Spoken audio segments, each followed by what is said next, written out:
सर्वप्रथम सर्वांना क्रांतिकारी जय भीम।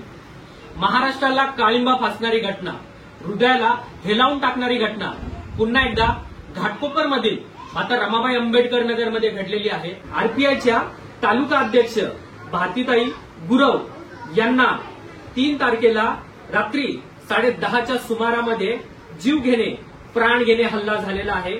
अक्षरशः तुम्ही बघू शकता त्यांचा चेहरा, आता सुद्धा त्यांच्या चेहऱ्यावरती सुजन आहे आणि काळं वगैरे झालेलं आहे। त्यांचा हात बघा, त्यांच्या हाताची एक हाडकी फ्रॅक्चर झालेली आहे। काही अज्ञात व्यक्तीने जीव घेणे हल्ला केलेला आहे।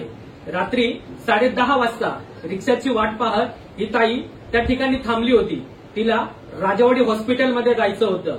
आरपीआयच्या तालुका अध्यक्ष जर आज सुरक्षित नाहीये तर सामान्य महिला या महाराष्ट्रामध्ये, या घाटकोपरमध्ये, या रमाबाई आंबेडकर नगरामध्ये सुरक्षित आहे का हा प्रश्न उरलेला आहे। कायदा आणि सुव्यवस्था आणि पोलीस प्रशासन याचा धाक नाही। 4 तारखेला गुन्हा नोंदवला आहे। भारतीय दंड संहिता 326, 324, 323, 504, 427 आणि 34 या कलमांतर्गत गुन्हा दाखल केलेला आहे।